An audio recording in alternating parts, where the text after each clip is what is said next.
Good morning. It's still morning. Good morning, everyone. This is Kevin McPherson, and this is HogvilleNET YouTube Live, Tuesday, June 3rd. I think I've got the correct date. Now we're back on here today because I think several things thinking about Arkansas's recruiting and retention and how this current roster, which we're waiting to see if anyone else has added to it to get the roster, up to a full 11 when you look at a two deep, 9 players, and then the two extras to get that from the two deep on 9, the two extras in Sealy and Artal to get you 11. Looking for that final piece to get that kind of roster growth relative to what you did a year ago, but just looking ahead and thinking ahead about, the 2026 recruiting and how you're trying to balance when you look at what John Calipari has said, 4 recruits from the high school level or 4 freshmen, 4 retention pieces and 2 out of the portal. And it's been kind of a consistent theme there. Arkansas has only had 2 portal additions. Truthfully, the first 2 recruiting cycles and the first 2 rosters. And again, we're not sure how they'll finish up if they do add one more, which I think they're working on doing. At least they're seriously considering multiple players. But if you go off the model, they've been pretty consistent. And so I'm thinking ahead to the class of 2026 and the current roster and what retention might be and how you balance that, because it looks like, based on that formula, the portal's kind of your third bucket. Morning, Kevin. Yes, good morning. Thank you. Thank you for acknowledgement there. So the portal, as important as that is, when you look at it just numbers-wise on the roster build so far, it's been the least important in terms of just quantity. It's been retention in the high school recruiting. So having said that, I'm looking ahead. We went through a lot of names after I was at the 2 shoe circuit events last month. The first part of that was when I was in Texas with Adidas and watched multiple Arkansas Razorbacks basketball recruiting targets that are still in high school playing on the Adidas circuit. Then the first live eval session when Division I coaches were out, including Calipari and all of Arkansas's coaching staff. He was with Chin Coleman in Memphis, where I was for the Nike EYBL session. That was a couple of weekends ago.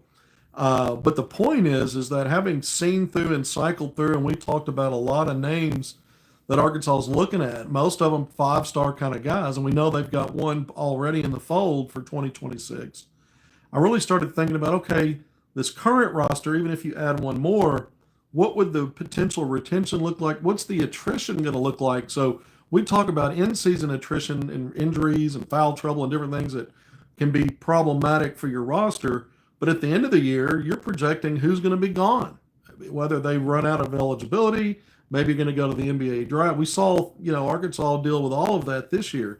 So what kind of retention and attrition is going to impact what you do in the high school recruiting? Because again, if you're kind of, sticking to this model of an 8 or 9 deep in terms of guys you're going to play a lot, maybe you go to 10 or 11, again, with some back end guys that are playable in case of emergency or some kind of in-season attrition.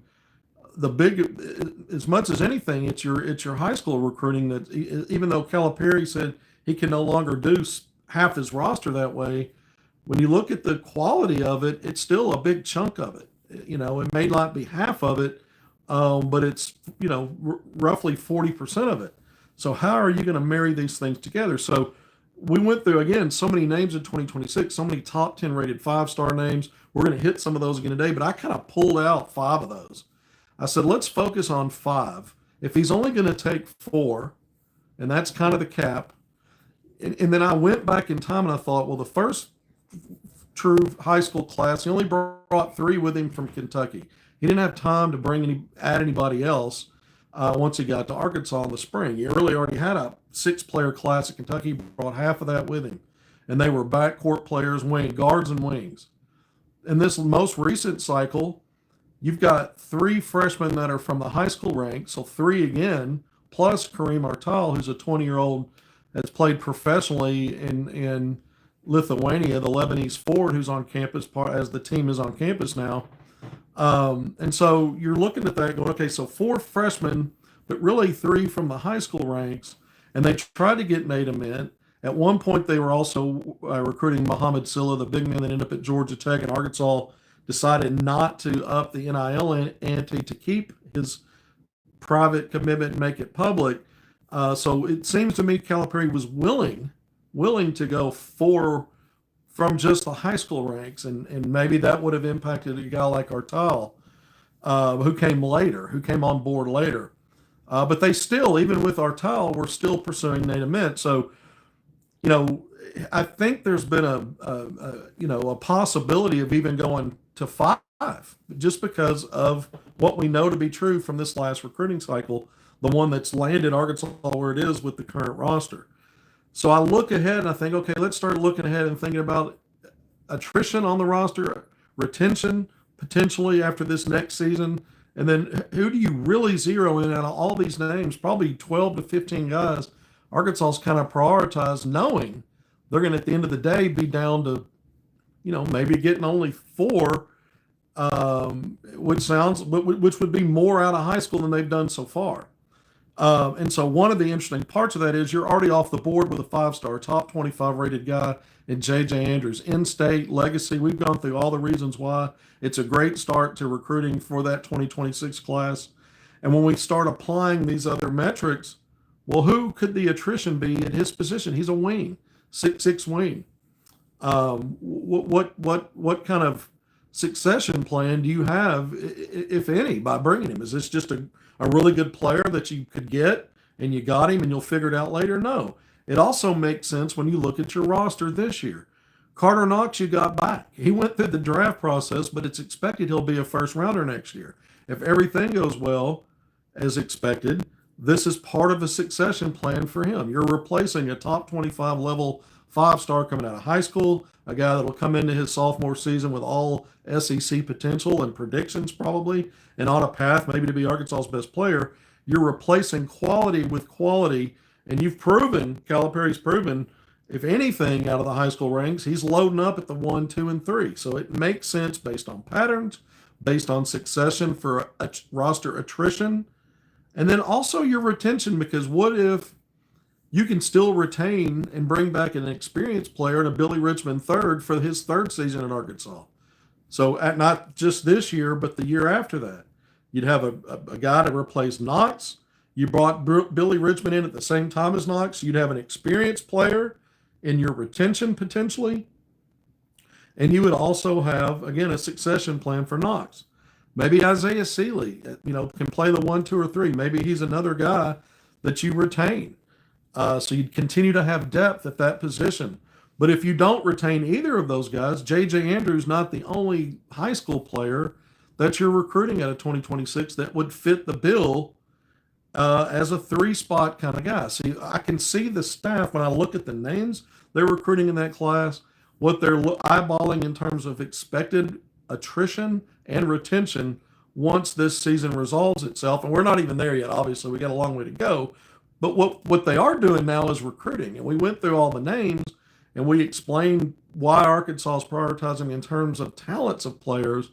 And it's kind of no-brainer when they're 5-stars.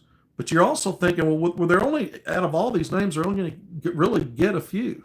Just, less than a handful, 3 or 4. So you got to drill down on what makes sense and why you're getting guys. So J.J. Andrews, when I say a top 5 that I'm looking at for this 2026 class, J.J. Andrews makes sense not only because of the quality and the fact he's a legacy in-state guy, but because of the likely needs there and Calipari's patterns. And so he's number 1 just for that reason, and you already have him committed. So that's the first one. And so now you're saying, okay, you've at least got a start there. A lot of schools don't have a start with their high school class yet. Arkansas got an early commitment from Darius Acup Jr. back in July. Remember, he was the first top 10 rated 5-star off the board at the time. And so you're seeing a progression here of getting one off the board early for Calipari. So let's say there's 3 more. How do you prioritize with all the names we've gone through? And I'm going to repeat most of them here. I think the next guy in terms of we don't know how realistic the chance is to get him, but here's what we do know. Tyron Stokes is the number 1 player in the country. He's probably the most versatile player when you look at it positionally in the country. Number one ranked 5-star out of California, class of 2026. There's been talk he may reclass. We'll see if that ever picks up any more steam. For now, the idea is he stays in 2026. But at 6'7", he's probably the most versatile in this class positionally. Again, you can play him 1 through 3. He's switchable. He could even defend some fours if he had to for stretches defensively. So the guy's not only the highest rated guy, the most talented guy, and then the most versatile positionally. So I don't think it matters about with him as much if you could get him. Plus, he has said he intends to visit Arkansas at some point. He's already taken some visits. There's some more schools he's talking about visiting. We'll see what actually plays out there. But just the seriousness to even include Arkansas when he's in his camp or talking about taking visits, Tyron Stokes is someone you have to look at. And I'd say now that you've got J.J. Andrews, he's a guy you could be as your primary handler potentially.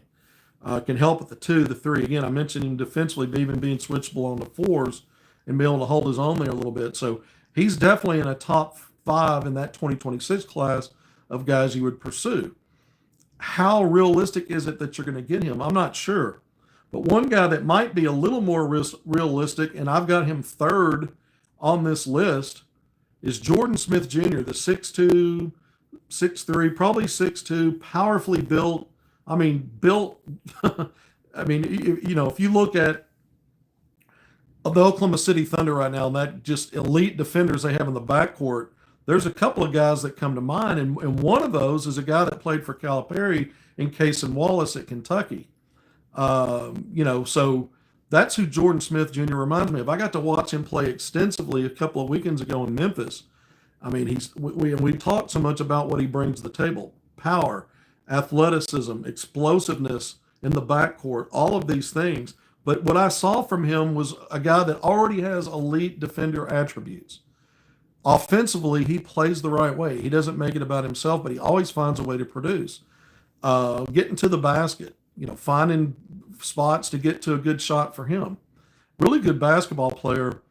But that class of 2026, he's top 5, top 10 rated, depending upon the service in the country. I think ESPN has him ranked 4th, but I've actually got him 3rd on my wish list. Now, he's intimated that he wants to visit Arkansas and Kentucky after Nike Peach Jam, which is in July.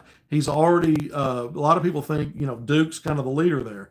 I think Arkansas is right up there in the mix for him. He does intend to visit. Obviously, these things are fluid with the guys, and when you get them on campus, we kind of went through. Arkansas has in the past under Calipari, at least in this last year, most of the visits really happened ACUF in May, and then everything else in the fall, starting with football season. And he said after late July, which is when Peach Jam wraps up, so that could push into the fall. But Jordan Smith Jr. to me is 3rd on my list, not only because of the talent and quality, but again, I look at Darius ACUF in your backcourt. You've got 3 guards on this roster as it is now: ACUF, DJ Wagner, and Malik Thomas. So a couple of 5-star guys coming fresh into college. DJ, a previous 5-star top 10 rated guy that's going into year 3 of college. And I'm thinking a couple of things out of that group that you have back. ACUF is the most likely gone. He's the other guy outside of Carter Knox I talk about in terms of, could he be a first-team All-SEC guy? Could he be SEC freshman and newcomer of the year? Could he be your leading scorer? For me, it's ACUF and Knox, and I think ACUF is maybe the most likely out of those 3 guards that I just named with DJ and Malik to leave school after a year and go into the draft and be a first-round pick, maybe even a lottery pick. Who knows? But this is part of a Jordan Smith Jr. would be part of your backcourt. That it's what Calipari does out of the high school ranks. He focuses on backcourt. He checks a box there. You're probably going to have some attrition in that backcourt and a 3-guard deep with ACUF moving on. So it makes sense there. Positionally, this was more of a combo guard. He could play the 1 or 2, ACUF more of a 1, but still it's a backcourt replacement piece. And then when you look at retention, let's say that you're not sure how comfortable Smith would be relative comparing him to a Boogie Fland or a Darius ACUF playing at the 1 coming out of high school, but then DJ might be part of a 4th-year retention.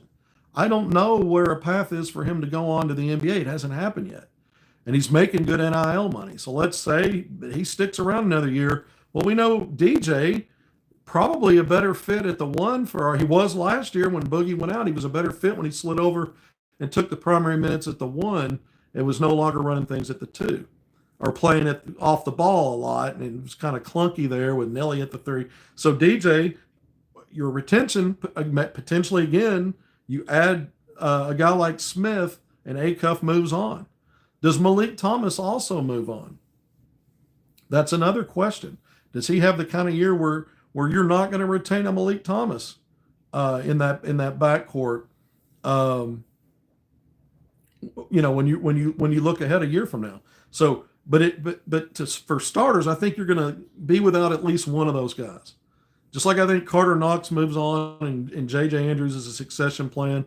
I could see a Jordan Smith Jr. being a great succession for a guy like Acuff, even if it's not exactly this equal positionally. DJ can play the one if he's part of your retention, and there's plenty of other backcourt guys Arkansas is heavy in pursuit of. I mentioned Tyron Stokes, who can play 1 through 3, already on this list. And so Jordan Smith Jr., give me that. I put him up ahead of other names that I might otherwise have up as highly as him, just because I see, again, the likelihood of attrition, and then looking around at what the retention would be to balance things out. Rebalance things out. The 4-4-2 model, the way that's set up, it's 4 freshmen and 4 retention. It's the heaviest part of your roster build. And you're thinking, well, how is retention part of a build? It just is. It's part of recruiting. All right, so we've gotten through 3. The fourth name I'm going to go with here is that 3-4 guy that we could look at this year in class of 2026, top 10 rated 5-star Mika Murnin, and you add him to this roster and gives you depth at the 4 spot. We've talked so much about it, and we'll see where that goes. Could that be a 2-year plan? Is he a one and done? Could it be a 2-year plan? But right now he's class of 2026, so he's at the 4th for me in terms of if he stays 2026. So right now I would say he would be a priority if you can get him to reclass and get him on this roster and make him at 2025. But just looking ahead at 2026, I've actually got him 4th. I've given the reasons for the names I've already given. Andrews, you've already got. So that's a done deal. You're not prioritizing anybody ahead of him right now. You've already got him. Stokes, Jordan Smith Jr. for reasons I gave. So I've got Mika Murnin if he stays 26, 4th, along with Christian Collins. I've kind of got him one or the other. Christian Collins being that 6'8" forward, combo forward who I've compared to Pascal Siakam. Nick Smith Jr., he was rated number 1. Someone's asking, you thought he was number 1 coming out of high school. He was number 1 according to 247 Sports. Tyron Stokes is pretty much everybody's number 1. And I think Nick got if I'm not mistaken, he might have also got some other acknowledgement as the player of the year or something like that. But Christian Collins, compared him to Pascal Siakam, 6'8", versatile forward.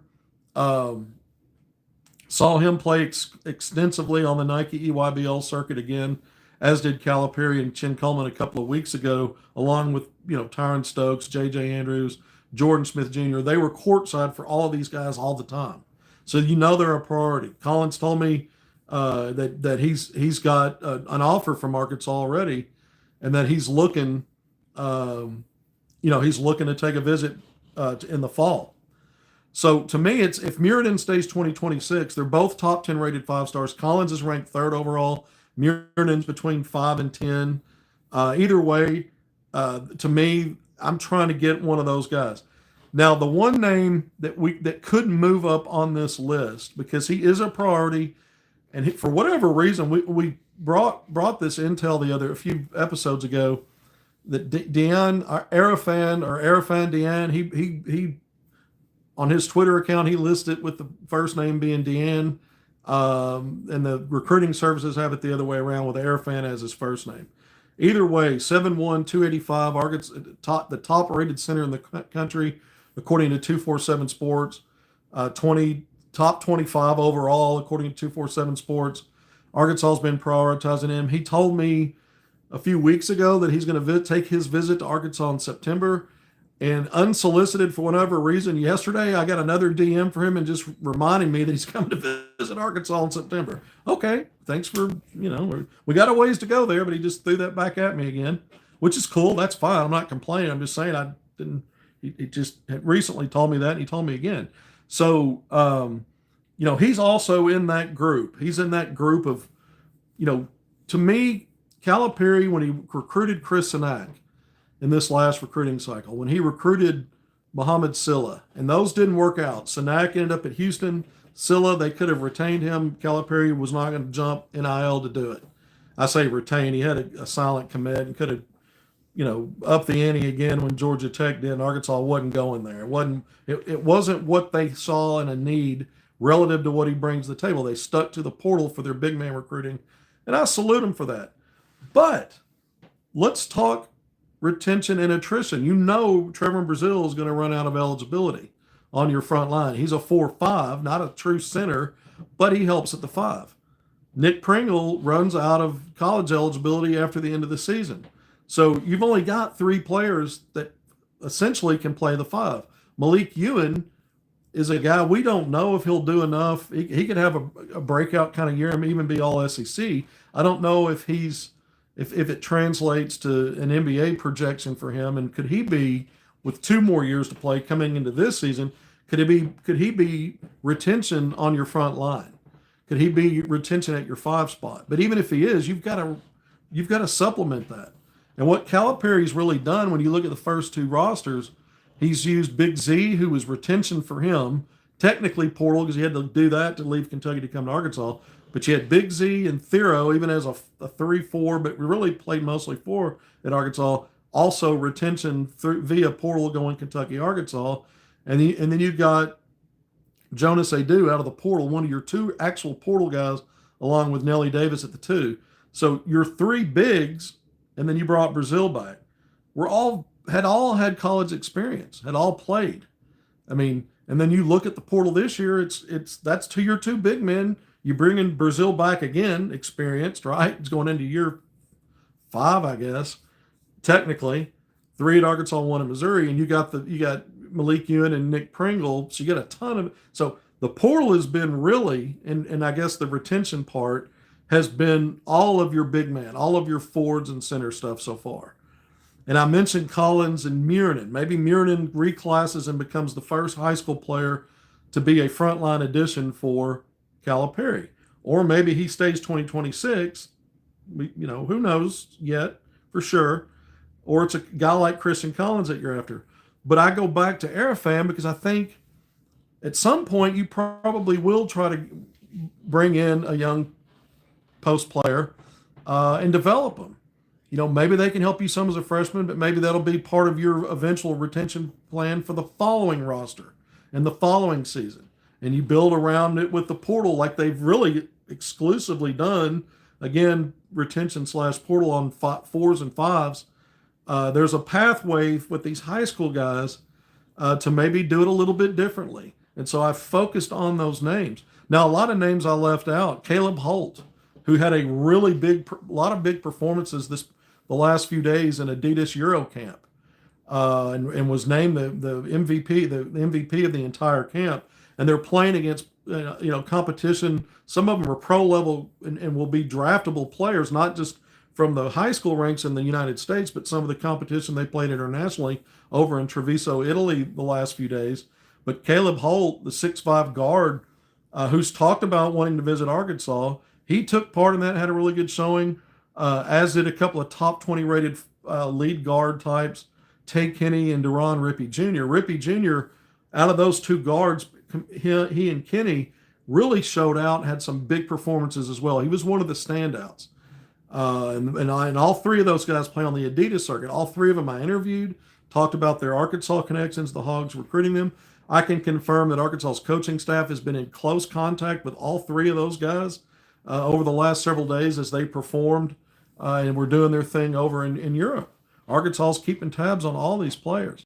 But a Jason Crow Jr., another guard, 5-star guard, Akina Alozie, both of them top 10 rated 5-star guards on the Nike circuit. All of those are players, continue to be players that Arkansas's coaches, when they have an opportunity in that first live eval session, to be courtside to watch them compete, because they are not just tracking them, but these are the names I've gotten back to me that Arkansas is kind of prioritizing. Again, you're only going to, at the end of the day, only end up with 4, and you got 1 off the board, so 3 more. But any of those guys could obviously be prioritized based on, because most of those names were backcourt players that I just went through, and we know Calipari has loaded up so far in portal, or excuse me, in the high school ranks with backcourt players, and we don't know for sure that it's a cuff, and probably will be, goes to the draft, and that you will retain a DJ and or Malik Thomas. You might lose 2 of those 3, a cuff probably being 1 and one of the other 2. You could lose all 3. So if you did lose all 3, you're probably going to also maybe try to identify a veteran guard out of the portal to have at least 1. That's what DJ is on this roster. You didn't have to go portal to get a veteran guard back. You might do some of that, but you got a lot of 5-star high school names here to choose from, to narrow it down to help fill this void. So the top 5 going back to that for me right now, based on looking ahead at roster attrition, potential and maybe likely retention, and how Calipari's done it mostly in the backcourt.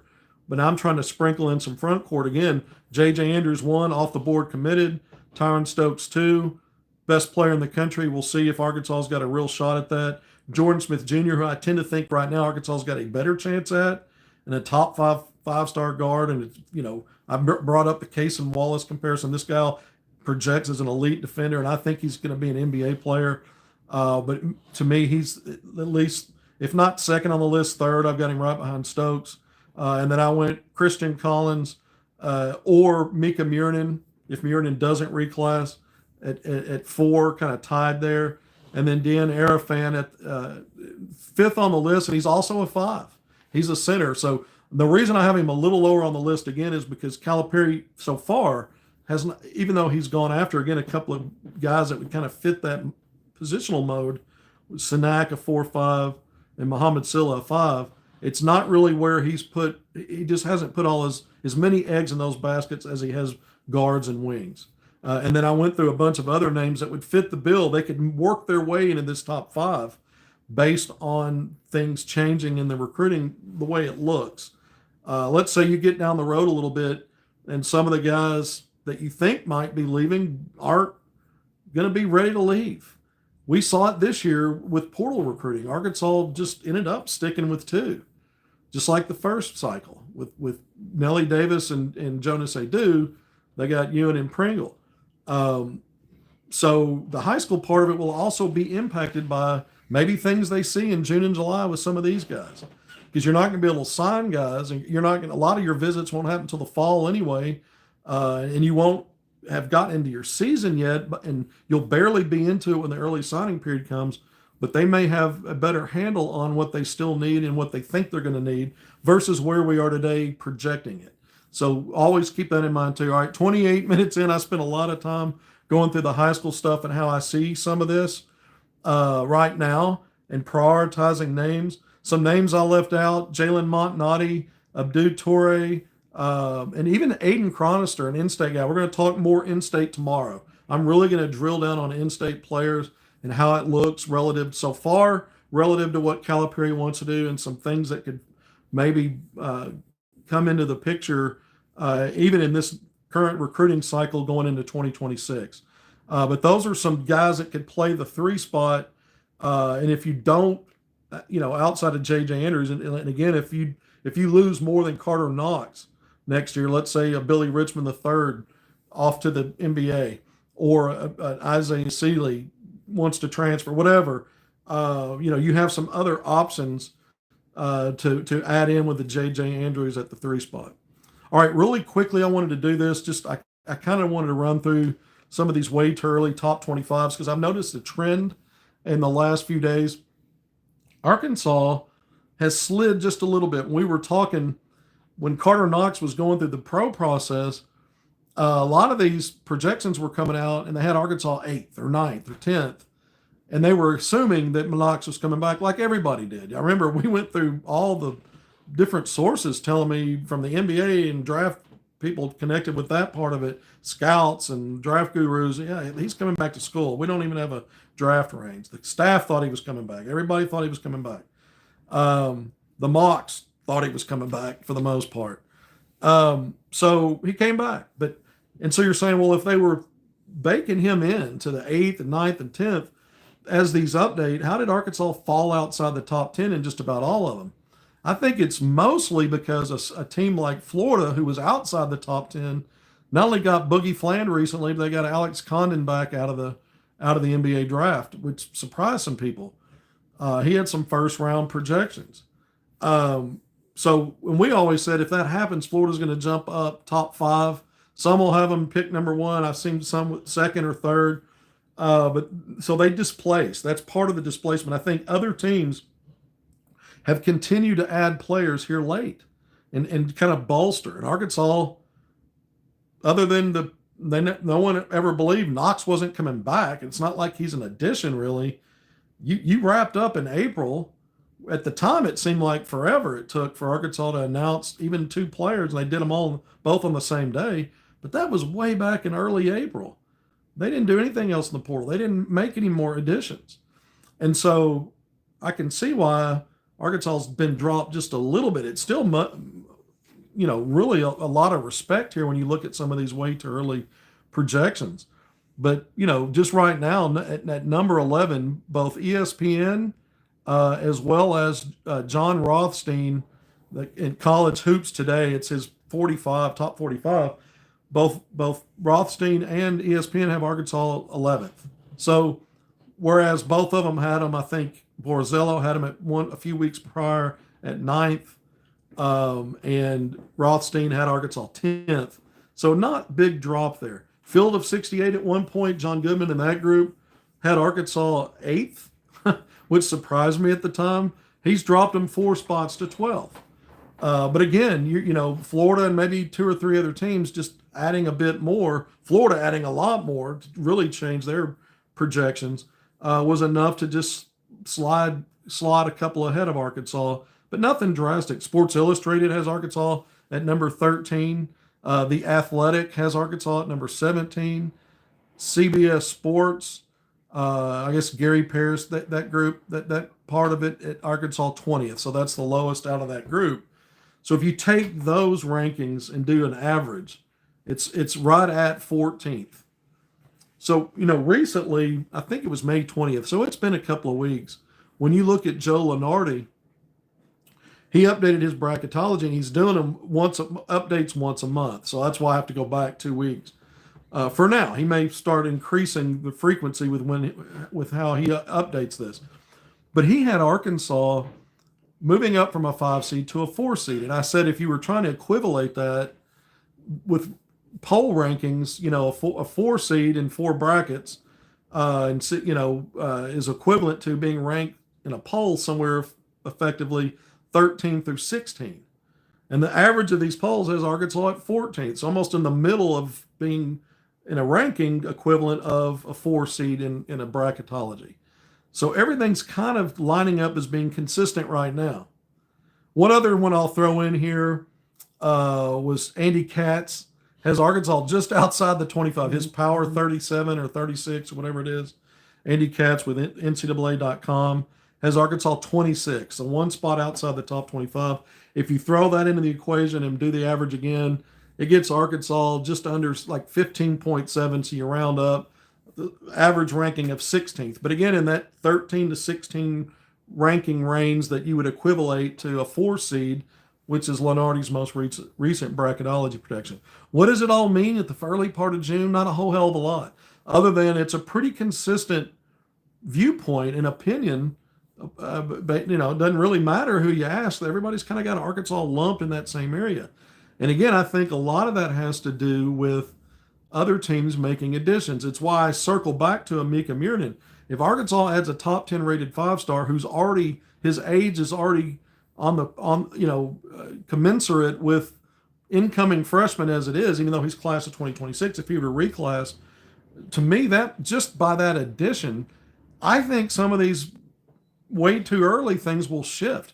And I'm only throwing that in there. Again, I'm not trying to say Arkansas leads for him. We've gone through all the talking points in the last couple of episodes of why it makes sense. The fact that he's visited, the fact that the staff's still recruiting him, the fact that it's looking more and more likely that he's going to reclass, all of these things. We'll see. We're not saying Arkansas's in the lead. We're saying if you do add one more and it's somebody like him or some other quality depth piece via international player or some other reclass out of high school, Arkansas is likely to move up in some of these preseason things. So I don't know that it's a complete closed window there. I think the other part of that is, despite dropping a little bit in some of these, I still look at the value in Arkansas's retention, which is what had them with the heaviest thing probably baked into why they were inside the top 10 or no worse than 10th in two or three of these anyway a few weeks ago. I look at that. I look at the quality of those five-star guards and a guy like Acuff, where it's almost, you just never know. But if you're projecting around the country the top freshman, he's one of a handful that you're looking at going, this is a guy that can be one of the top players in his league in terms of, not just, top two or three players on his team, but top two or three players potentially in the league. There's a possibility for that for Acuff. So I look at the quality there with those five-star guards, the quality in a guy like Isaiah Seeley, even potentially. And then the two big men. No, did they set the world on fire as in portal rankings or anything like that? No. But again, if you look at the heavier concentration of retention and the freshman class in this roster build, you didn't need a whole lot there in terms of making a huge splash. I think more of your splashes were in your retention in a guy like Acuff and potentially Malik Thomas. And Malik Ewan is a guy that checks a lot of boxes that Arkansas didn't necessarily have last year.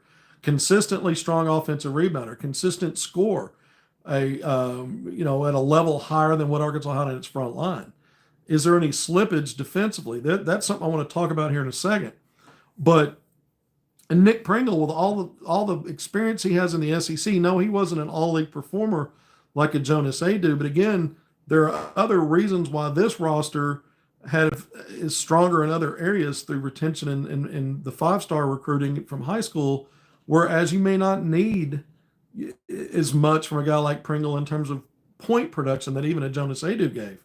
And he's probably backing up Ewan. So I'm looking at him. He's a decent offensive rebounder. He's a strong defensive rebounder. And he's been, he's physical. He adds physicality, something Arkansas didn't have. So in some ways, I even look at the portal recruiting, even though it's not ranked nearly as good as Arkansas's portal recruiting last year. Both of them are relative. They just weren't high in numbers, the portal part. Technically it was last year, but most of that was really retention coming with Cal from Kentucky. So I see this a little bit differently. I don't think this is a way out of left field range of rankings for Arkansas right now, but I'm not convinced that they shouldn't still be, based on everything, without knowing who they might add, still quality to be in that 8 to 10 range. I'm not sold that, well, these other teams, by adding this and that, have definitely moved the needle ahead of Arkansas. This is going to sound crazy. I'm not sold on Florida. I'm sold on that front line. They've retained everybody they wanted to keep there, and it's really high quality for a defending national champion. But they got a lot of question marks in the backcourt. And when I look at last year's team, they were balanced with loaded veteran guards who were high-level talent and experienced. And even though Boogie Flan's got a lot of talent and was doing well before he got hurt, and the guy they got out of the Ivy League, his name's, I'm going up blank here. We've already talked about him, and I've just gone blank on his name. I think there are question marks about that backcourt. They lost their three starters, and they also lost their top guy that's now at Kentucky, Aberdeen. It was their top guard off the bench. So they lost their top four backcourt players. I think there's question marks still for Florida, and I'm not so sure Arkansas isn't closer to Florida in terms of where the respect should be for me. So just some of my thoughts on this. We've always talked about, if you look at this roster, you don't have to dig down too deep to see there's question marks for perimeter shooting, three-point shooting. you don't have to dig down deep to see there's still question marks until they maybe add someone else. Overall depth and frontline depth, especially at the 4, we've talked so much about that. But what other question marks are there? For me, and where I would say, okay, last year you were preseason top 16. We know what the trouble was with Arkansas. And we know they ended up making it to a Sweet 16. So it kind of worked out that the end looked like the beginning, the the preseason part of it.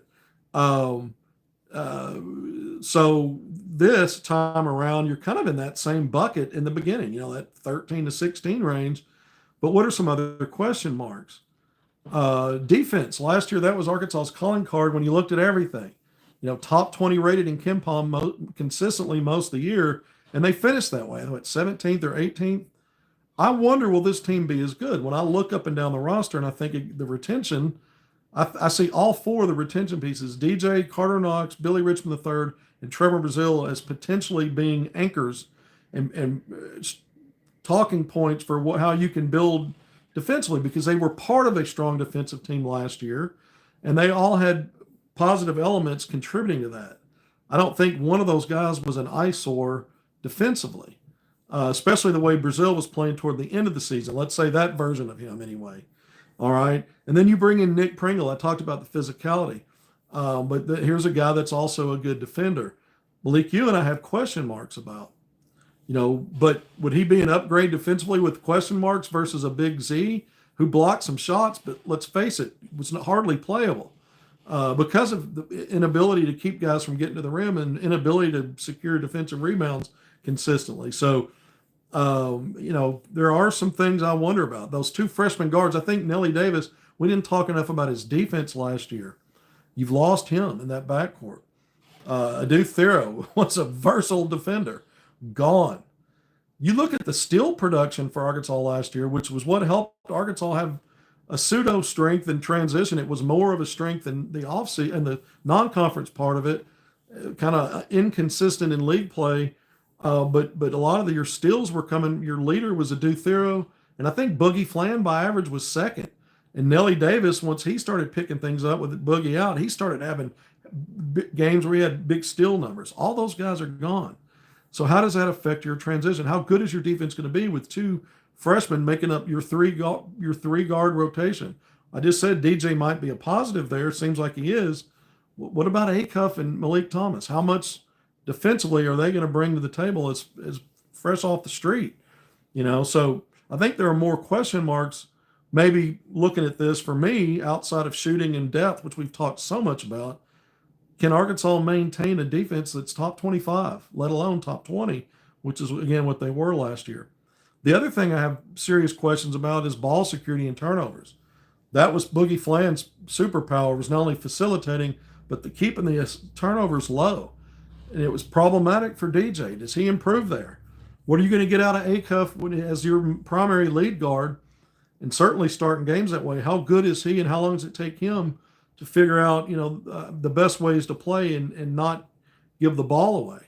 I think getting to his spots and scoring and being a good facilitator. I don't know if he'll be as good as Boogie, but I think all of those things I foresee strengths, but I'm not sure about the turnovers just yet. I'm not. So ball security, defense, those are questions I have in addition to, perimeter shooting and the depth. And we'll see what Arkansas adds, if they add anybody. And the other thing is, just real quick, I think this team will be probably suited to be even a little bit better in half court than they were last year. I think they struggle in half court, partly because I think Malik Ewan will present some opportunities for Arkansas when you talk dribble handoff and pick and roll.